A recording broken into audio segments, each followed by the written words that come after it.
¿Cómo están, amigos? Qué gusto saludarlos. Soy su servidor Emiliano Robles Gómez Montt y bienvenidos a una nueva sesión de A Puerta Cerrada con Chacón y Robles. El día de hoy tenemos un programa sumamente interesante y vamos a tener un gran invitado. Para ello, quiero darle la bienvenida a nuestro querido Rogelio López Velarde Estrada. Vamos a hablar sobre el tema del acuerdo de la Secretaría de Energía y la energía renovable. Muy buenas tardes, Rogelio. ¿Cómo estás? Gracias por recibir la invitación. Emiliano, muchas gracias. Buenas noches a todos, al auditorio. Perfecto, muchas gracias. Antes de presentar a nuestro querido invitado, también quiero darle la bienvenida, como siempre, y es un placer compartir espacio con un abogado y amigo al que quiero y admiro mucho, mi querido Ricardo Chacón López Velarde. ¿Cómo estás? Bienvenido, gusto saludarte, amigo. Gracias por una nueva sesión juntos. Emiliano, qué gusto seguir con este proyecto. Me da mucho gusto estar aquí con ustedes, con un gran tema, el tema energético, y con un gran invitado, Rogelio. Gracias por aceptar la invitación, gracias por estar aquí. También aprovecho para saludar a todo nuestro auditorio y a Jaime Cuellar, nuestro productor, que está atrás de todo esto. Muchas gracias, Jaime. Padrísimo, muchas gracias. Pues les voy a dar una pequeña reseña, un resumen curricular de nuestro querido invitado. Tenemos un hombre experto y un hombre con mucha sabiduría en el tema. Les comparto brevemente la semblanza curricular. Rogelio López Velarde Estrada es abogado egresado de la Universidad Iberoamericana con mención honorífica. Estudió la maestría en Derecho por la Universidad de Houston. Es abogado por el estado de Nueva York desde el año 1991. Tuvo varios cargos en Pemex durante el periodo de 1987 a 1993, en donde destaca, entre estos, ser abogado comisionado de la Oficina de Representación de Pemex en Houston y jefe de la Unidad de Asuntos Internacionales de la Gerencia Jurídica de Pemex. Recibió el premio de abogado más distinguido de Pemex en el periodo de 1990 a 1991. Es autor de diversos artículos y conferencista en temas relacionados con derecho energético. Es reconocido en el sector como abogado líder en la práctica energética y actualmente es socio director de la firma Dentons López Velarde, que es una firma mundial con 181 oficinas en 73 países. Es sin duda un verdadero placer contar contigo, estimado Rogelio, y agradecemos que te tomes el tiempo para hablar de un tema tan importante como lo es este acuerdo de hace un par de días y un poco los antecedentes. Y para poder comenzar con tu charla, quiero cederle la palabra para comenzar y poner un poquito en antecedente a mi querido Ricardo. Gracias a ambos. Muchas gracias, Emiliano. Nuevamente, Rogelio, muchas gracias por estar aquí con nosotros, por tu tiempo y por compartir este espacio. A ver, vamos a entrar en materia. Como sabemos, la reforma energética fue aprobada en el periodo del presidente Peña en 2013, se venía fraguando, ya negociando, platicando, discutiendo en varios foros desde el periodo del presidente Calderón, pero es precisamente el presidente Peña en 2013 quien concreta la llamada reforma energética. Esta reforma incluye la emisión de 9 leyes, me parece, reforma de otras 12, reformas constitucionales, desde luego, necesarias para implementarla, y básicamente, pues es un giro en la política que se venía manejando en nuestro país desde 1934 con Lázaro Cárdenas. Es un giro, es una reforma que levantó mucha expectativa y que pensábamos todos que pues efectivamente iba a potencializar a nuestro país, a la industria, a posicionarnos en un muy buen nivel. Y eso ocurrió en el 94 y comprende 3 áreas fundamentales, ¿no? El petróleo, hidrocarburos y la parte de energía eléctrica. Entonces, con este antecedente, yo quisiera empezar la plática, Rogelio, que nos platiques con detalle qué incluyó, cómo fue la reforma, cómo estamos ahora. Platícanos, por favor. Hola, Ricardo, Emiliano, buenas noches a todos, al auditorio. Me siento muy halagado de la invitación y hablar del tema, un tema que me apasiona y que llevo prácticamente toda mi vida profesional dedicándome y que hoy en día pues está altamente cuestionada porque después de pasar de una reforma energética muy exitosa, con una instrumentación muy exitosa, hoy en día prácticamente está suspendida. Y yo le llamo mucho que es la reforma energética en los tiempos del cólera, ¿no? Tiempos del cólera no solo desde el punto de vista de la enfermedad, sino también de la molestia que causa no solo al partido en el poder, que nunca le gustó la reforma energética del partido Morena, sino también a nosotros que estamos que creemos en la apertura, que creemos en la libre competencia, que creemos en las capacidades que tienen nuestras empresas productivas del Estado en crecer, pues también estamos coléricos porque prácticamente la reforma energética, esa que mencionó Ricardo, está hoy en día abrogada en los hechos, ¿no? Es una reforma que ya en perspectiva, hoy en día yo diría que estuvo muy bien hecha. En su momento fue criticada y desde luego sujeta a un perfeccionamiento como cualquier obra humana, pero la verdad ya en perspectiva uno la ve bastante bien. ¿Por qué? Porque pues todo este arreglo institucional que se creó con esta reforma es el que se está perdiendo y que se está dilapidando con esta nueva administración. Lo que buscaba anteriormente era precisamente tener un arreglo institucional que tuvieran pesos y contrapesos y pudiera aprovecharse los recursos minerales, los recursos mineros que tenemos, la electricidad de manera razonable, de manera sustentable. Cubría todos los aspectos, ¿no? Cubría desde el punto de vista del aprovechamiento del subsuelo, áreas estratégicas, nuevo arreglo institucional, el ambiente, ¿no? En el sector energético se abre, ¿no? Ya dejamos de tener un solo operador, de hecho, formalmente, Pemex ya no es el único operador en exploración y producción, se mantiene como área estratégica la exploración y producción y se deja a la Secretaría de Energía, a la Comisión Nacional de Hidrocarburos y a la Secretaría de Hacienda hacer todos estos contratos de exploración y producción que siguen siendo una área estratégica, pero son a través de licitaciones que se otorgan estos contratos, ¿no? Fueron muy exitosos, ¿no, Ricardo? Fueron 117 contratos, 3 rondas.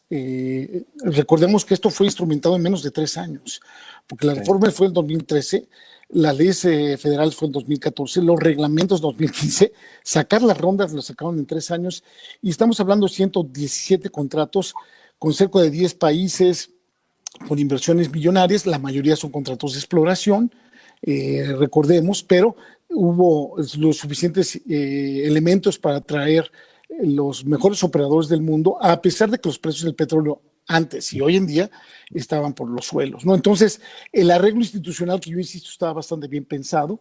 A Pemex se le deja la ronda cero, se le deja la posibilidad de mantener su producción, hoy está en 1.7, mantener cerca del 87% de lo que es reservas 2P. Entonces se le dejó para que él pudiera seguir con su desarrollo y dejar también que compita, ¿no?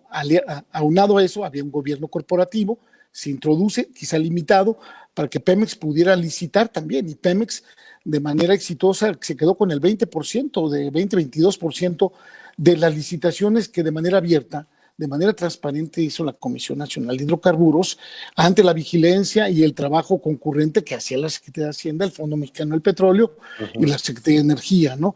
Para esto, además, a Pemex se le permite migrar, se le permite hacer los famosos farm-outs, asociarse. La Constitución establece que estas alianzas en su ronda cero la tiene que hacer vía licitación. Y hoy tenemos el caso de BHP con Pemex que han sido muy exitosas, ¿no? Ahí desde el punto de vista de exploración y producción, y te dejo comentar, Ricardo, Emiliano, esa primera etapa fue muy exitosa y hoy en día lo primero que hizo el gobierno en el poder fue suspender estas rondas, ¿no? La idea es que estas rondas continuaran.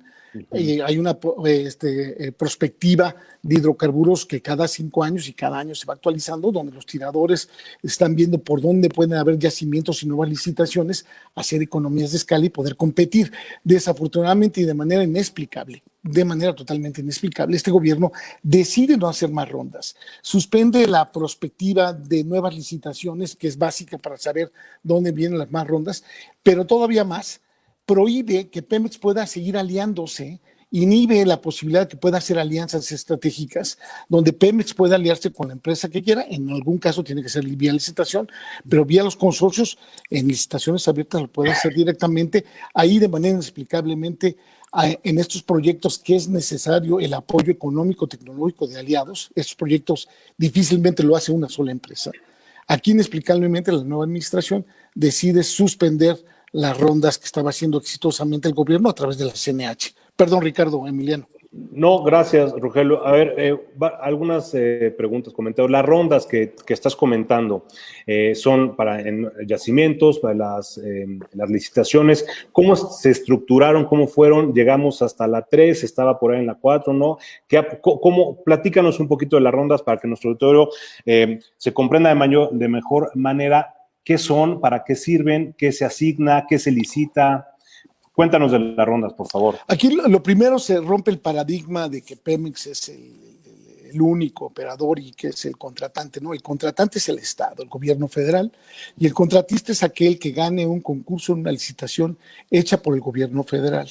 Ese gobierno federal, quien decide qué yacimiento, qué tipo de contrato, qué tipo de tecnología y qué tipo de contraprestación independiente al impuesto sobre la renta, lo hacen 3 dependencias federales distintas, en un trabajo de concurrencia, de checks and balances muy exitoso. Secretaría de Energía determina el tipo de yacimiento, qué tipo de contrato es el adecuado para hacer. La Comisión Nacional de Hidrocarburos, un órgano regulador coordinado, técnico por naturaleza, es el que administra el contrato y da opiniones técnicas jurídicas, técnicas regulatorias en el sector de exploración y producción. Hacienda es el que ve las contraprestaciones. Hay una ley de ingreso sobre hidrocarburos que determina qué tipo de regalías, si se trata de un contrato de producción compartida, cuál es el tipo de mínimo de producción, de entrega física debe entregar el licitante ganador, etcétera. Yo pensé en su momento, cuando vino la ley, que ese tipo de esquema de 3 distintas dependencias no iba a funcionar, y no, funcionó bastante bien. Se entregaron pliegos de licitaciones muy atractivas y lo demuestra el hecho de que participaron muchas empresas con propuestas económicas muy exitosas, ¿no? Recordemos que aquí los contratos son de 50 años. Son contratos que tienen muchos de ellos 35 años con un workover, con una posibilidad de reparación, le llaman, de extender el contrato hasta 50 años, ¿no? Son no concesiones, son contratos de licencia o contratos de producción compartida, los cuales, repito, permiten un government take, es decir, que la toma que toma el contratante, en este caso el Estado, ha habido casos que llega hasta el 87%, ¿eh? Y el 13% de lo que gana el contratista. El Estado se queda con el 87% de la extracción. Del éxito, ¿no? Y además, el 13% cobra el impuesto sobre la renta. Puede deducir en algunos tipos de los contratos a una cosa que se llama costo de recuperación, hasta el 60%. Pero de todas maneras, es muy exitoso, pero lo más importante aquí, Ricardo, es que el famoso riesgo de pozo seco o el dry hole risk, el riesgo de que si llegas a un yacimiento y no hay un descubrimiento comercial exitoso, no lo toma el Estado, lo corre el privado. Entonces el Estado se sienta, su trabajo es hacer una buena licitación, que vengan tiradores que apuesten bien, que inviertan y que no afecten el ambiente, porque el riesgo, pues ya lo hemos visto con Macondo, lo hemos visto con otros proyectos en el Golfo de México, que si tú traes empresas que no tengan el debido cuidado, y tú utilicé el ejemplo de Macondo cuando el ejemplo era BP, ¿no? British Petroleum, con los mejores contratistas, y aún así tuvieron el mayor derrame en la historia. Pues la obligación que tiene ahí el Estado es obviamente cerciorarse que una empresa que tenga la experiencia, que no juegue con este tipo de yacimientos y que pueda responder en caso de un catástrofe. Finalmente acabo que dentro de este arreglo constitucional se crea la ASEA, la Agencia de Seguridad, Energía y Ambiente, un órgano desconcentrado, ahí sí es órgano desconcentrado de Semarnat, que hace el papel distinto que hace la CNH, que es el otorgamiento de las licencias o de los contratos, que es el lado, vamos a ponerlo bonito, pero el que pone la exigencia del atlas del riesgo, del cumplimiento ambiental, de la seguridad industrial, es la CEA, un organismo recientemente creado con la nueva administración, órganos concentrados de Semarnat, y que tuvo un trabajo muy, muy bueno porque tenía que estar a la par de las exigencias del proyecto, ¿no? Recordemos que el tema Macondo, pues sí, tú puedes traer muy buenos tiradores, pero si hay el primer catástrofe, el primer derrame internacional, tira todo, ¿no? Crea un problema para todo el país, tiene que responder de manera ilimitada el contratista, pero eso no necesariamente cubre todos los problemas y para eso necesitas a un órgano regulador, entre comillas, un órgano supervisor desde el punto de vista de seguridad industrial y del ambiente, que es el caso de ASEA, ¿no? Ahora, también la reforma, bueno, primero, se permite la participación de los privados, como lo acabas de decir, los yacimientos corren el riesgo, todo lo que acabas de explicarnos, se estructura en rondas, ¿no? Empezaron la ronda cero, que ya explicar lo que era, se estructura en rondas, estas pues, rondas de licitaciones para ir asignando precisamente los contratos para ubicar esos yacimientos y poderlos explotar. ¿Qué pasaba después? A ver, yo tengo mi concesión, perdón, pues sí, mi concesión, gano la licitación, me asignan mi contrato. Sí, tienes razón, ¿qué pasa después? Encuentro un yacimiento, ¿qué ocurría después? Bueno, que en teoría debería ocurrir. No, tienes un compromiso mínimo de exploración, compromiso mínimo de trabajo, ¿no? Sí te dan una exclusividad en cuanto al recurso en el subsuelo. Tú no tienes obviamente ningún derecho sobre la superficie, pero los recursos minerales, al ser del Estado, el Estado te da el privilegio de explotarlos durante un tiempo. La pregunta siempre es, pues, ¿por cuánto tiempo? Y no te hagas pato y trata de inmediatamente empezar a trabajar. De hecho, el operador empieza a pagar al Fondo Mexicano del Petróleo un costo por los metros cuadrados que se le han dado en el polígono. Lo que se te da es un polígono, un bloque, y en ese bloque tú empiezas cuadrado. Este pago, que es importante, pero no es el relevante, es para que se te den los incentivos para que te apures y encuentres la pepita de oro, que encuentres el yacimiento, y ya que determines que encontraste el yacimiento, las otras áreas que no vas a utilizar, las renuncias, ¿no? Entonces, los primeros años se te pone un plazo de un compromiso mínimo de trabajo que si no lo cumples, la carta de crédito irrevocable que has presentado se te hace efectiva, ¿no? Entonces, está el incentivo para no solo que estás pagando y tienes una carta de crédito, pues obviamente los que están ahí, que apostaron, hicieron sus estudios porque creen que van a encontrar petróleo, ¿no? Y tienen todo el interés de encontrarlo, si no, no lo harían, no lo hacen para especular. Sí tiene la posibilidad de poder ceder parte o la totalidad de su contrato o de su polígono, pero para ello requieren, como ustedes lo saben, abogados, la autorización del contratante, del gobierno mexicano, y además la persona que tú cedas tiene que reunir las mismas calidades, el mismo perfil que tiene técnico, operativo, legal y económico que tenía el otro, ¿no? Entonces las empresas tienen todos los incentivos de encontrar. Hay un juego importante de los tiempos, porque nada más te dan el derecho de recurso. Lo que tienes que obtener después son cerca de 200 permisos, no estoy exagerando, permisos de nivel federal, estatal, local, que dependiendo del proyecto debes de obtener, ¿no? Entonces, si tú quieres explorar, pues tienes que pedir un permiso pues, ambiental, un permiso de impacto social, que si tienes que pedir un consentimiento de uso y ocupación superficial, porque lo único que se te da el derecho es de desarrollar el subsuelo, pero la superficie puede ser el dueño Emiliano o puede ser propiedad federal, tienes que obtener un permiso para poder utilizar, hacer un uso y ocupación superficial, y si se trata de una propiedad privada, se hizo todo un esquema de contratación, todo un esquema de poder utilizar esa superficie y poder aprovecharlo, ¿no? Eso está también en la ley bastante bien, dentro de sus asegúnes, bastante bien regulado, ¿no? Ahora, dentro de estas rondas, ¿cuántas licitaciones se concluyeron satisfactoriamente? ¿Cuántos más o menos contratos se asignaron? Más o menos. Fue muy inteligente porque lo vemos en perspectiva. Lo primero que hicieron fue irse a costa afuera, irse a todo lo que es aguas someras. También se fueron a aguas profundas. ¿Por qué? Porque ahí, cuando tú sacas petróleo, pues necesitas instalaciones para poder evacuar el aceite, necesitas terminales, y ahí hay muchas terminales de Pemex. Pemex, recordemos, el principal desarrollo de hidrocarburos ha sido en el sureste. Entonces, por dos razones, yo pienso, empezaron a hacer licitaciones en aguas someras, en el sureste, cerca de las instalaciones de Pemex, cerca de la costa, y sobre todo, si tú lo haces en el agua, el nivel de permisología y de uso y ocupación superficial que tienes que obtener de los particulares es mucho menor. Si tú lo haces en tierra, imagínate la afectación que tienes si quieres hacer un yacimiento en Chicontepec, en Veracruz, pues hay población. Mucho más seguramente. Entonces lo hicieron así, entonces por eso empezaron a tratar de obtener éxitos, y lo hicieron en el sureste, el caso de Eni de Italia, lograron desarrollar proyectos en el sureste para aprovechar la instalación, ¿no?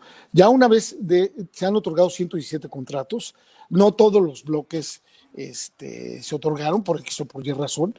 Ujú. Tú tomas el propio riesgo, pero fue muy exitosa. Recordemos que Pemex participó Sí. como un privado, se asoció con varios y tuvo bastante éxito, el 20%. Eso se le suma a los que son 393 asignaciones, porque la Constitución se dividió, la ley se dividió en contratos de exploración y producción que se licitan y hay competencia, y otros el instrumento que el Estado le da a la empresa del Estado, a las EPES, a la empresa productiva del Estado, que es Pemex. Ahí le tiene 393 asignaciones, es la palabra jurídica que se le da, que también son contratos, tiene un régimen fiscal distinto, ¿no? Pero al fin y al cabo el contratante es el Estado, el contratista, tomámoslo así, vía la asignación, es Pemex. Se cambia ese paradigma, ha funcionado muy bien. Y ahorita, ¿cómo estamos? La pregunta, ¿cómo? No ha habido una sola más ronda. La idea ¿Cuándo fue la última ronda? La última estaba programada para que fuera precisamente en enero, cuando cambiaba la próxima administración. Fue lo primero que hizo. Eran ya a no convencionales. Todas han sido convencionales. Convencionales es la exploración típica en aguas someras que no tiene mayor desafío geológico o un tipo de producto que implique el fracking o las lutitas, etcétera. Las no convencionales que implicaba terrestre. En Coahuila, esas fueron las que fueron suspendidas, cuando sabemos que México importa todo ese gas natural, toda esa franja del norte, pues no respeta fronteras, Emiliano, Ricardo, esa misma que ha sido exitoso Estados Unidos, que se haya convertido en un exportador de gas natural. Recordemos, importamos prácticamente el 70% del gas natural, la mayoría es continental, es decir, de Estados Unidos, de la misma zona de San Antonio, de Texas. Ese mismo plató de yacimiento está en Coahuila, en Tamaulipas, y es lo que se quería aprovechar y no se pudo, ¿no? Desafortunadamente la suspendieron y seguimos hoy en día pues, importando, ¿no? La suspendieron y no vemos para cuándo la reactiven, y más con lo que se está viendo. ¿Tú cómo la ves? No, yo no veo, y es totalmente inexplicable, ¿no? Y es inexplicable porque es totalmente en beneficio del país. El número, recordemos, una cosa es la contraprestación. El contratista te paga ya sea una regalía y una sobreregalía, en caso de que ganes, te paga un porcentaje de la producción. Y en el caso de un contrato de producción compartida, que es uno de los dos tipos de contratos que se han otorgado, te otorga un porcentaje de la producción, es un contrato tipo de venta de esperanza, se te otorga un porcentaje de lo producido, ¿no? Hay contratos que han sido 70-30, 70% se da al Estado, 30% se lo queda. De ese 30% que se lo queda al particular, paga impuestos sobre la renta, ¿eh? Entonces, el nivel de contraprestaciones que se le paga al Fondo Mexicano del Petróleo, que lo tiene invertido, han sido grandísimos. No nos explicamos cómo es que lo haya suspendido, pero dejémoslo a un lado. Eso, vamos a pensar que no. De todas maneras, si un tema de seguridad energética implica por definición que sigas tratando de producir.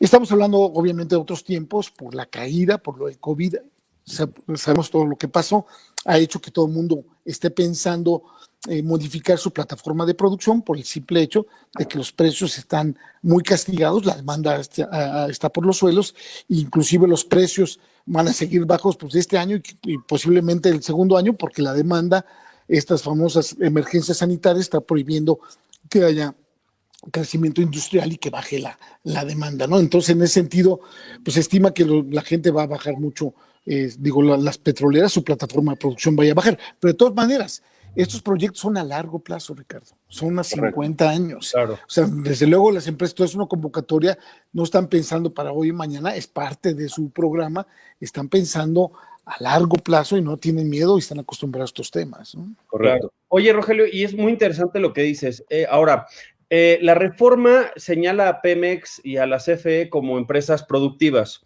¿Esto qué significa y qué ha ocurrido con esto? O sea, ¿qué representa ese pronunciamiento y en ese contexto en el momento en el que nos encontramos ahorita? Muy bueno, es un cambio de los más importantes porque la ficción jurídica que teníamos de organismo público descentralizado, una paraestatal, se cambia a un nuevo esquema que se llama empresa productiva del Estado, donde puede haber varias, Emiliano. O sea, el Estado se arroga la posibilidad de crear varias EPEs, y luego EPS, empresas productivas subsidiarias, y Ujú. luego filiales, ¿no? Creo que esa es una de las partes que se quedó corta la reforma porque uno de los problemas que tiene es no pudieron, muchas de esas empresas no pueden, como son EPES y no tienen títulos representativos de capital, es decir, no tienen acciones, no tienen partes sociales, no pueden colocar capital accionario en la bolsa, no pueden recoger capital, pueden desde luego colocar bonos, papel comercial, pero acciones no pueden colocar. La idea de hacer Pemex pública, ahora sí verdaderamente pública, se quedó en el tintero como una posible esperanza de hacerla en una segunda reforma. Ahorita, como están las cosas, pues obviamente es un sueño guajiro pensar que esta administración está pensando en hacer una empresa pública, ¿no? Una empresa pública donde tenga el 20% del capital cotizando en bolsa, donde tú y yo podamos ser accionistas finalmente en la empresa. Pero lo más importante de esto es no solo que Pemex o CFE pueda recoger capital, porque su único financiamiento es directamente en el mercado de capitales, no en la bolsa, o directamente de nosotros, de Hacienda, ¿no? Sino lo más importante es que le propina, le obliga a conducirse con un gobierno corporativo que tiene todas las empresas públicas, ¿no? Eso lo trató de emular, lo trató de introducir muy vagamente en la ley de Pemex, en la ley de CFE, un gobierno corporativo que ahorita con la nueva administración ya vimos que quedó eliminado. El gobierno corporativo tienes, como no hay una asamblea de accionistas, tienes un consejo de administración que funge como un órgano de administración, con un órgano de administración que está cooptado totalmente por el gobierno, con dos funcionarios de CENER, Hacienda, 3 del gobierno y 5 consejeros independientes. Estos ya renunciaron, estos consejeros tienen que ser ratificados por el Senado, porque la idea es que hubiera un contrapeso, lo que hace un consejo de administración, Claro, y generar pues un equilibrio. exacto, y eso se ha perdido, ¿no? Creo que una de las cosas que faltó en la reforma era eso, tener un gobierno corporativo. Sigue habiendo un conflicto de interés que hasta la fecha se ve, ¿no? Sabemos cómo hay un conflicto entre el director de Pemex y la Secretaría de Energía, porque claramente son visiones distintas que históricamente siempre se van a ver distintas. Una cosa es el operador y otra cosa es el policy maker en el caso de CENER, ¿no? Entonces, la EPE ya no es parte de la Administración Pública Federal formalmente, pero una de las cosas muy importantes, fuera de lo que regula desde el ámbito material de validez la ley de Pemex o la ley de CFE, la regulación que le aplica es la legislación mercantil. Eso es un paso bárbaro, eso le permite la vulnerabilidad de que pudiera ser sujeta a quiebras, a ser una empresa. Fue un gran paso eso. Entonces, sigue siendo obviamente cuestionado porque lleva poco como EPE, lleva como 4 o 5 años, Emiliano. Le acabas de dar ahí al cuid, justamente te iba a decir, porque hablabas de que la reforma se quedó corta y con esta carencia o esencia de un gobierno corporativo, pero también con este paso que sí se dio en materia del vínculo con la legislación mercantil, ¿realmente se quedó corta la reforma o va a haber un problema en el que se convierte o se limita o se restringe o hay un momento donde va a chocar o va a tornarse inaplicable? Porque esto es respecto a lo que viene. Porque una cosa es que se haya quedado corta y otra cosa es que se pueda subsanar o enmendar o cómo hacerlo sin vulnerar la ideología o el sentir natural de la propia reforma. Claro. Mira, yo creo que el interés de todos es que Pemex actúe como cualquier otra empresa y que pueda competir con las demás y que pueda llegarse los mismos elementos, instrumentos que tienen sus pares, ¿no? Las empresas con las cuales compite. Hoy en día tiene un capitis diminutio claro por ser una EPE, por estar controlada por el presupuesto, por estar controlado por Hacienda, por un régimen fiscal restrictivo, pues claramente no le permite, y a eso le sumas un gobierno corporativo. Era un primer paso, fue un paso muy tímido. Entiendo que había sus razones políticas, se tenía la esperanza que una segunda generación de reformas pudiera haber una reforma más amplia en ese tema. Hoy en día es impensable, yo creo que lo que está buscando la nueva administración es un retroceso. Yo quiero recalcar que aquí lo importante es que la empresa pues la dejen actuar. Hay gente muy capaz en Pemex que podría actuar y competir, si la permites que cotice en bolsa, que tenga instrumentos como los demás, puede actuar. No dejan de ser servidores públicos los que están trabajando en Pemex. Entonces no dejan de estar de ellos bajo el yugo de un régimen exorbitante que es de ser servidor público, bajo auditores del gobierno, cuando por otro lado sigue siendo funcionario de una empresa, ¿no? El paso de hacerla pública, pero controlada por el Estado. Nadie está diciendo que no esté controlada, como lo está Saudi Aramco, Petrobras, muchas empresas públicas. China, Sinampec, sus empresas chinas tienen empresas que cotizan en bolsas, pero el control la tiene el Estado, control legal o control accionario, pero permites la inversión privada, que se llegue de capital y sobre todo que introduzcas las mejores prácticas corporativas del sector, que eso es lo que le ha afectado a Pemex. Como estaba, nunca se hubiera logrado, nunca se hubiera permitido la designación de un director general como el que se designó por el presidente. Claro. Pues obviamente hubieran dicho, oye, necesitamos un director general que reúna estas cualidades, que sea ingeniero petrolero, bueno, que hable inglés, que tenga una escolaridad o que tenga una experiencia en el sector. Obviamente eso no hubiera pasado. No es el caso. Así es. Oye, Rogelio, a ver, nos sacas de un resumen, un breve muy interesante, buenísimo, muy puntual, de toda la parte petróleo y hidrocarburos, ¿no? Energético, sí, Ahora vamos a la parte energética, porque además lo fascinante es que podemos seguirnos platicando del tema contigo horas, pero quisiera también que platicáramos de la parte energética, de la electricidad. Cuéntanos, ¿cómo fue la electricidad, el tema de la electricidad? Porque no lo dije al principio, pero vamos a terminar o vamos a hablar también, desde luego que lo que ha generado mucho revuelo y muchas opiniones, por eso queremos la tuya, experta, el acuerdo de la CENER del 15, ¿no? Pero antes de llegar a ese punto, claro. ¿Cómo está el tema de la electricidad? ¿Cómo fue la reforma en ese aspecto? Muy bien. No, y antes quizá para pasar rápidamente, voy a pararme nada más 3 minutos a lo que es lo que es refinados, ¿no? Todo el tema de gas natural como un carburo de hidrógeno. El tema de refinados, está la Comisión Reguladora de Energía, un órgano regulador que fue creado en 1994, muy exitoso. Fue tan exitoso que le endilgaron un chorro de facultades, un chorro de competencias ahorita con la reforma. Entonces, la Comisión Reguladora de Energía es otro órgano regulador coordinado, hermana de la Comisión Nacional de Hidrocarburos. Esta fue creada en la época de Felipe Calderón, fue creada desde antes, creo que Cedillo. Ha sido muy exitosa, ha creado un servicio regulatorio de carrera muy exitoso y es la que ve todo el tema de transporte, distribución, almacenamiento, comercialización de gas natural, petroquímicos, refinados, biocombustibles en caso de tuberías, etcétera. Entonces, pero además ve todo lo de electricidad, ve todo el tema de permisos y el tema regulatorio. Hago el apunte de la Comisión Reguladora de Energía porque ha sido muy importante en la apertura de gasolineras, en la apertura y la expansión de gasoductos. Todos esos gasoductos, por su naturaleza monopsónica, son regulados desde el punto de vista económico y de prestación de servicios por la CRE. Y toda esta apertura que ya vemos gasolineras, que yo pensaba que iba a haber un poco de resistencia, ¿no? Vemos que hay muchas gasolineras ya abiertas invirtiendo en el país. Es una oferta más que tenemos nosotros los consumidores, ¿no? Ya hay cerca de 36 marcas distintas, ¿no? Desde las conocidas mundiales, llámala tú, BP, Shell, Repsol, qué sé yo, hasta Pemex, compitiendo por nosotros. El nivel de penetración que tenemos de gasolineras comparados con otros miembros de la OECD es el más bajo. Es decir, el número de gasolineras que hay en el país, que son 11,850, es una cifra muy chica, es muy baja, pues explica mucho por la naturaleza monopólica y cómo se otorgaban antes las franquicias de Pemex. Hoy en día el sector está abierto.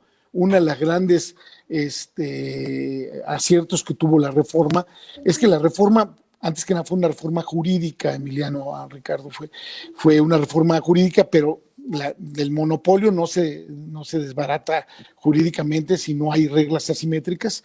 Se introdujeron una serie de reglas asimétricas que permitían la competencia, y es por eso que hoy en día tenemos expendios, oferta distinta a nosotros consumidores, que está permitiendo que el mismo Pemex se depure y sea más competitivo, no solo desde luego en precio, sino en la calidad de los servicios, ¿no? Acá es importante mencionar esto porque la seguridad energética descansa mucho en eso, ¿no? La posibilidad de crear una oferta. La seguridad energética antes estaba depositada exclusivamente en Pemex. El mismo precio de la gasolina en Tijuana valía en Cancún, y eso pues es un absurdo porque el precio de logística no es lo mismo Eso, y alguien tenía que pagar, y eso lo pagaba el recurso público, el recurso fiscal. Hoy en día los precios están abiertos a la libre competencia y hay una oferta muy amplia, ¿no? Y eso es una de las cosas muy buenas que ha venido en el sector y que esperamos que siga, ¿no? Porque permite que haya, que es lo que queremos, ¿no? Oferta. Recordemos que México es un importador de gasolinas de 60-70%, ¿no? Entonces, en la medida que haya más oferta, mejor, ¿no? Dicen que en materia de seguridad energética el tema son 3 reglas. bueno, Supply, ¿no? Que tú tienes que dar la oferta energética del suministro a precios competitivos y entre más, mejor, ¿no? y ahí permitirías abrir a platicar otro gran tema que puede ser las refinerías, ¿no? ¿Cómo está el tema de la refinación? Sí, seré breve, ¿no? Sí, Pemex tiene 6 refinerías, se le permite hoy en día a cualquiera hacer una refinería. Pues ya difícilmente alguien hace una refinería, sobre todo con estos costos y la complejidad que involucra hacer una refinería. Estas refinerías que tiene Pemex en el Sistema Nacional de Refinación anda produciendo entre 20 y 30% de su capacidad instalada. Eso es porque la dieta de crudo cambió, ya hoy producimos petróleo más pesado y tú reconfigurar estas refinerías involucra billones de dólares. Pemex ya tenía alineados a varios socios, ya puede hacer coinversiones donde el riesgo lo administra con otros socios, y eso se paró con la nueva administración, y no solo se paró y dejar estas 6 refinerías que tienen todas las instalaciones y que podrían permitir una reconfiguración e inyectar capital directamente a estas nuevas refinerías, sino pues ahora se vino con la idea de crear una 7ª refinería en otro lugar para que acepte otro tipo de crudo, dejando las otras 6 refinerías que requieren coinversiones. Aquí insisto, la reforma permite la coinversión, la alianza. Recordemos que Pemex tiene una alianza estratégica exitosísima, una coinversión con Shell en Deer Park, Texas, 50-50, una refinería muy eficiente. Ese ser aquí con inversión. Desafortunadamente hay un tema obsesivamente ideológico en esta administración, que no piensa en la idea de aprovechar el marco jurídico que lo permite, que es hacer coinversiones, permitir que el capital de riesgo lo meta un tercero, que no sean recursos públicos, que esos recursos públicos se dedican a la educación, al tema de salud, ahorita con el tema del COVID, pero no hay una obsesión de que esos recursos se metan en refinación exclusivamente por Pemex, ¿no? Correcto. Ahora, vayamos a electricidad. Pues rápidamente, el sector eléctrico no se quedó afuera de la reforma. El sector eléctrico ya se venía trabajando con una apertura de manera importante desde el Tratado de Libre Comercio, con los esquemas de productor independiente de energía, los esquemas de autoabasto. Y aquí se tomó también parte de la reforma, permite la libre competencia en 2 sectores de la industria, que es la generación y la comercialización, suministro de energía eléctrica. Los otros 3 sectores de la industria, que es la transmisión, la distribución y la operación y despacho del sistema eléctrico nacional, se mantiene como un área reservada, ¿no? Correcto. Creo que fue inteligente ahí el constituyente permanente al decir esto se lo queda al Estado, pero no fue limitante o restrictivo de no permitir la participación privada con PPPs, con contratos que permitan la expansión de las líneas de transmisión de la famosa red nacional de transmisión o las redes generales de distribución, ¿no? Entonces lo que abrió era la generación y la comercialización. Ya la generación venía restrictivamente abierta, pero con la comercialización, con la apertura total y con la comercialización le permite a que viniera más competencia. Segundo punto importante. Y otra parte, perdón que te interrumpa, aparte de la reforma también, y con esto, más competencia y permite la entrada, genera de energías limpias, energías renovables, ¿no? Eso también lo permite, que CFE no lo tiene en un porcentaje muy pequeño, 10% por ahí será lo único que produce como limpio, todo lo demás es carbón, diésel o combustóleo, ¿no? Es lo que utiliza para producir, pero se permitió ahí la entrada de las limpias.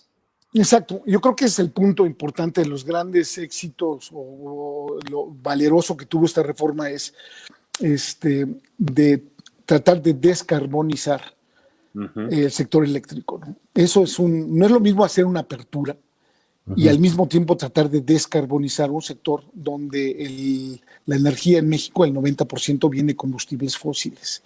Esa decisión valiente que tomó el gobierno de administraciones anteriores es muy plausible, que obviamente está plasmado en el Acuerdo de París, en el Protocolo de Kioto, donde hay un compromiso de México en tratados internacionales que para el 2024 el 35% de la generación eléctrica en el país va a venir de energías limpias, ¿no?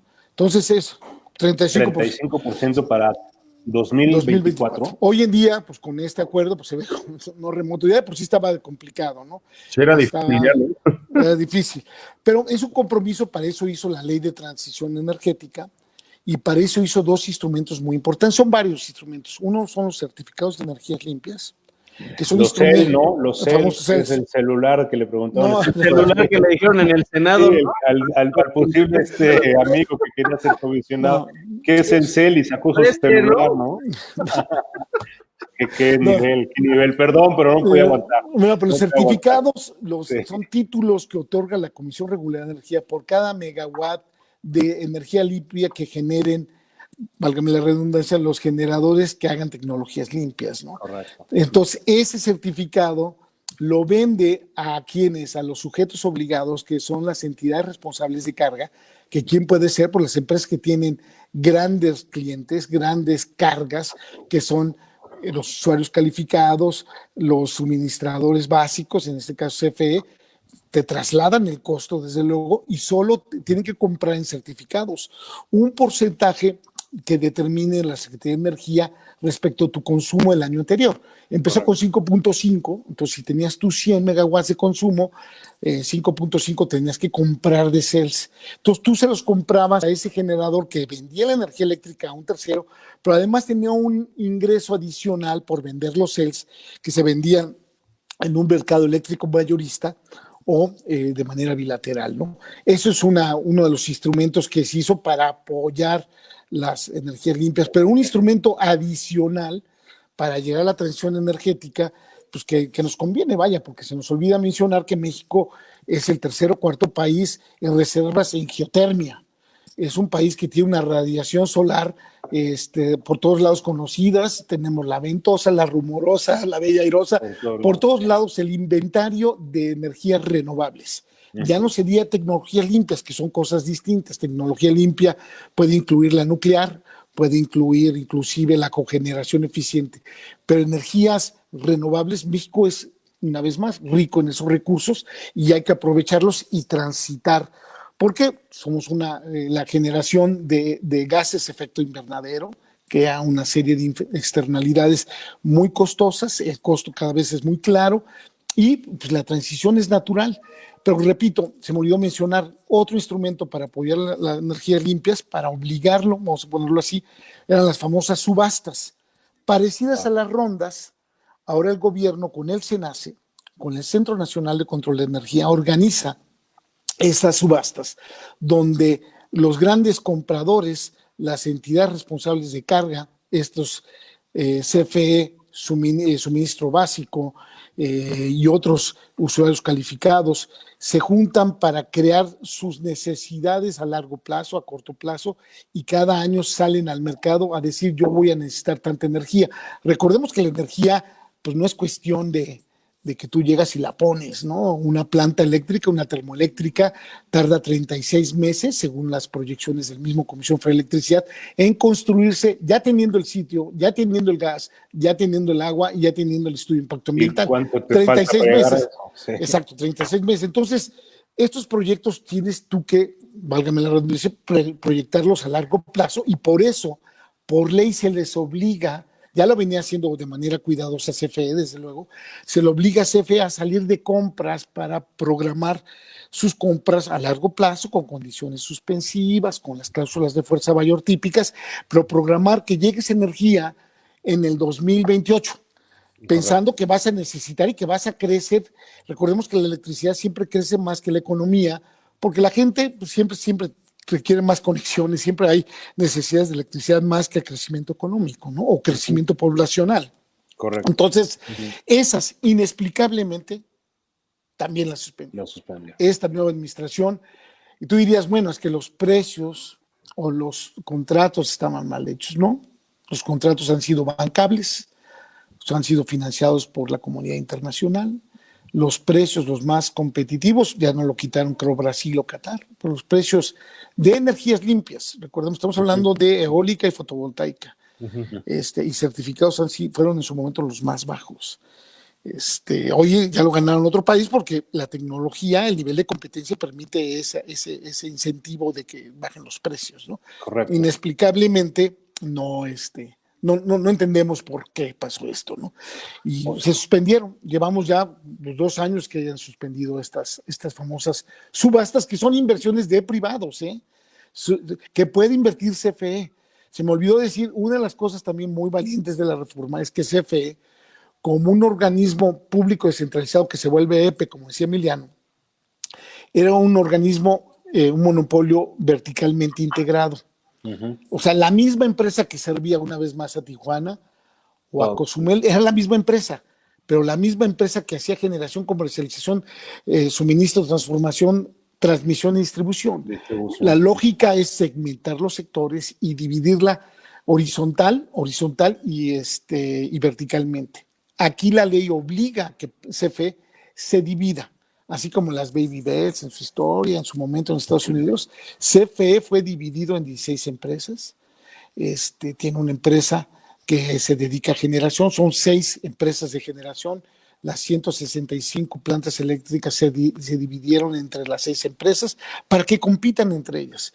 Una sola empresa de transmisión, una empresa de distribución, una empresa de comercialización y suministro, una empresa de suministro calificado. O sea, la segmentó. ¿Por qué se segmenta? Para que haya competencia. Es decir, una de las empresas de generación de CFE no necesariamente tiene que comprarle el gas natural a la empresa que vende gas natural, sino le puede comprarle el gas natural porque le consiguió un mejor precio a Emiliano. Exacto, lo cual hace todo sentido porque genera más competencia, mejores precios, más inversión en tecnología, en fin, todo eso, ¿no? Entonces, ahora, una apertura mucho más saludable, ¿no? Totalmente, una apertura. Y todo esto se me olvidó mencionar, el SENACE, el famoso SENACE, que es un órgano natural exclusivamente técnico, se desincorpora al patrimonio federal del patrimonio CFE. SENACE era parte del CFE. ¿Qué hace el SENACE? Pues siempre hago el ejemplo con mis alumnos, es como la torre de control. Es un órgano técnico, está operando el sistema eléctrico nacional. El sistema eléctrico está totalmente interconectado, salvo Baja California.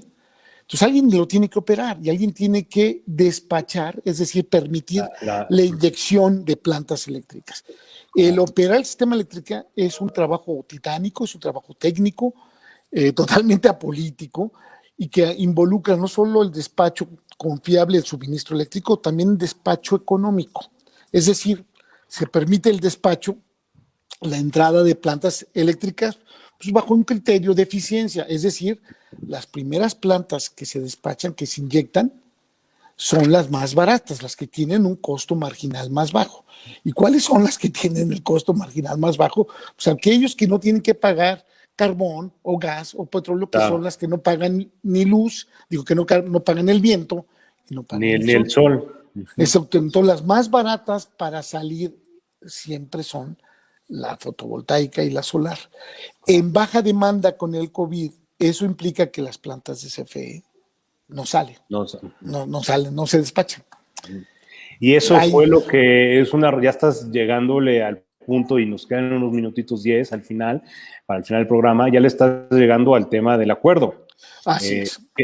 Hasta por ahí creo que para ahí vas. Cuéntanos qué pasó con eso. Eso que estás haciendo, ese antecedente, genera este acuerdo o es parte de lo que lo motiva, ¿no? ¿Cómo ocurrió? ¿Qué pasó con ese acuerdo? Pues mira. ¿Qué pasó con el combustóleo? También se ha hablado mucho del combustóleo. Se ha hablado que estas energías renovables son intermitentes. Y entonces, como son intermitentes, pues no conviene ahorita, más en época de tanta demanda por el COVID. Cuéntanos, Rogelio. No, sí, aquí, antes de llegar a ese punto concreto, insistir tanto en el arreglo institucional, que muchos amigos me dicen que era parte del blindaje y vemos que poco a poco se ha derribado, pero La idea de tener un ISO, ¿no? Un Independent System Operator, un operador independiente del sistema, que fuera el SENACE, que se desincorpora de CFE, para que CFE fuera como cualquier otro, que es lo que no, jugador. un jugador más. Si tú no haces esas reglas, es como si la Femex Food va a privilegiar. Sé que tú le sigues yendo al Cruz Azul, nada más va a privilegiar siempre. al Cruz Azul, pues nadie va a entrarle. O sea, si tú sabes que van a favorecer nada más al Cruz Azul, nadie le va a entrar al fútbol mexicano. Pues es lo mismo acá. Si tú sabes que vas a competir y el árbitro, el operador, va a favorecer a un tipo de bandera, pues desde luego pues no le va a entrar la inversión, ¿no? Ahora, aquí no olvidemos que yo le voy a la selección nacional igual que ustedes. Yo quiero que siempre pueda prevalecer en sus beneficios CFE y Pemex, pero que lo haga bien, que lo haga con competencia y que a la postre no sea un subsidio cruzado y una caja negra como históricamente muchas de estas empresas han sido, ¿no? CFE, por cierto, ha sido una gran empresa, que con todos mis respetos, pero sí, claramente ahorita si tú le quitas la competencia, le estás quitando el elemento básico. El SENACE, que tiene de antecedente, el mismo antecedente de la CFE, porque alguien tuvo que operarlo, es gente del mejor nivel, pero al momento que ya empieza a alinearse, pierde su independencia y se deja llevar por una Secretaría de Energía que está alineada a los intereses de una política distinta, pues es cuando empieza a perder la independencia y todos los jugadores dicen, pues ya no voy a participar, ¿no? Estos proyectos que ya se les prohíbe entrar en etapa preoperativa, 44 proyectos, tengo entendido, que están registrados ya. Proyectos, muchos de ellos que ganaron la subasta, ¿eh? Son proyectos que hizo SENACE. Le está diciendo ahorita, bajo una política que saca CENER, de que ya no se van a conectar, que se va a ver un must run, se van a conectar a otro tipo de plantas con la tesis de la confiabilidad del suministro. Exacto. Ahora, no estoy tratando de soslayar o trivializar el tema de la caída de la demanda, de que la pérdida de inercia en la línea de transmisión, pero en otros países se acota la intermitencia de otras formas, y la lectura que uno ve es claramente un bloqueo a las energías limpias, ¿no? Ya no es quito las subastas de energías limpias, derribo el tema de los CELS, omití mencionar que los CELS también hizo un nuevo lineamiento que permite la entrada de CELS de CFE cuando las reglas eran que no podían hacer más que plantas nuevas a partir del 94, y luego esto, pues no necesitas pensar uno mucho de que este gobierno está en contra de las energías limpias. O sea, no necesita uno pensar mucho. Repito, no dudo en los temas técnicos, he leído y me cuesta trabajo captar de que sí es un tema técnico y que los distintos países tratan de acotar, y que pues no es lo mismo comparar a Alemania, que tiene 60-70% de energías limpias, o California tiene 60-70%, pero como está redactado, claramente la política deja sin efectos, abroga en muchas cosas, deroga disposiciones de la ley y de la misma Constitución. Ahorita está circulando un acuerdo del PRI, de la Comisión Permanente, donde está pidiendo que deje sin efectos este acuerdo, ¿no? Es un acuerdo que tiene muchos ángulos para discutir. Tema ambiental, ya lo mencionaste tú, Ricardo, claramente un tema ambiental, y yo creo que es el principal. El otro tema de la competencia, la misma Comisión Federal de Competencia Económica expidió una opinión oponiéndose abiertamente porque viola el principio básico de libre concurrencia, de Estado de Derecho lo viola completamente. Bueno, ya las disposiciones legales. Sí, a ver, y desconocer disposiciones legales en pro de un discurso político, sí, evidentemente viola el Estado de Derecho. Oye, sé que da tela para cortar muchísimo, y me gustaría, mi querido Rogelio, si tú me permites, es increíble la puntualidad y lo concreto que das tu discurso, y hablas muy, muy puntual de estos temas. A mí me gustaría, si me lo permite, Ricardo, volverte a invitar, si nos aceptas una invitación, y no tan lejos, en un futuro muy próximo, porque sí creo que se quedan muchos temas en el tintero. Siempre he dicho que cuando terminas con más dudas de las que empiezas en un programa, es porque algo salió bien, ¿no? Entonces, pero yo me gustaría, antes de cerrar, quedan 5 minutos por respeto a nuestro auditorio, y antes de darle el micrófono a Ricardo para cerrar, yo tengo una pregunta. Yo siempre he visto como abogado, al igual que ustedes, por una parte el Estado de Derecho, el enfoque jurídico, las instituciones jurídicas y lo que la ley marca, y por otro lado el enfoque político. Sé que da para mucho que decir, pero igual y que lo pudieras acotar a unos 3 minutitos. ¿Qué se hizo mal o qué debería de hacerse desde tu propia óptica para encauzar de mejor forma el país en materia energética? Porque por un lado está lo político, ha sido muy criticado en redes sociales, bueno, se le han ido a la yugular a las secretarias, se han ido con todo desde lo del decreto, desde lo que ha pasado en meses anteriores, la presencia de México ante el mundo ha generado mucha polémica, ¿no? Pero esa es la parte política. ¿En dónde está? ¿Qué hubieras cambiado o qué se debería de hacer o qué podemos hacer para encauzar al país para algo o que pueda enmendarse o mejorarse o subsanarse, por así decirlo, ¿no? ¿Qué agregarías, Rogelio, de esto antes de cerrar? Está complicado porque creo que esta administración está muy comprometida en su ideología, en estatizar otra vez el sector. Puede tener mayoría calificada para hacer una reforma y si ganaron, pues debería de hacerla, ¿no? Creo que es más peligroso hacer este tipo de medidas de suspender o abrogar o derogar la reforma energética con políticas, con lineamientos, con decisiones que lo único que demuestra, pues no solo su aberración a una reforma energética que yo estoy totalmente convencida de ella, sino que lo hace de manera que viola principios básicos de Estado de Derecho, ¿no? Como tú mencionas. Claro. Entonces, digamos, estos 44 proyectos, vamos a pensar que ya no quiere, está en su derecho este gobierno, presenta una iniciativa y diga, de ahora en adelante estas tecnologías no vamos a permitir, pero las empresas que ya están registradas, que ganaron un contrato, pues tienen derechos adquiridos y tú no puedes, por una simple lógica, sí, CNER tiene la facultad de dirigir la política de energética. Pero no desconocer los derechos adquiridos. Exacto, pues así de simple, ¿no? No creo que el acuerdo que está circulando, creo que lo sintetiza bastante bien. Yo lo veo muy complejo, ¿no? Creo que ahí siguen instituciones muy fuertes, hay gente muy capaz en los cuadros de la CRE, de la CNH, esas instituciones que se formaron siguen creyendo en la reforma, las redes siguen apoyándola mucho y nos conviene a nosotros. No hay nada más que tener oferta e inversión, ¿no? Yo desde luego quisiera tener y comprar más gasolina de Pemex, si hay, ¿no? Pero si resulta que no es competitiva en precio, pues como lo hacemos todos, y es una mejor forma de ayudarlo que incentivarlo con competencia, ¿no? Lo veo complicado,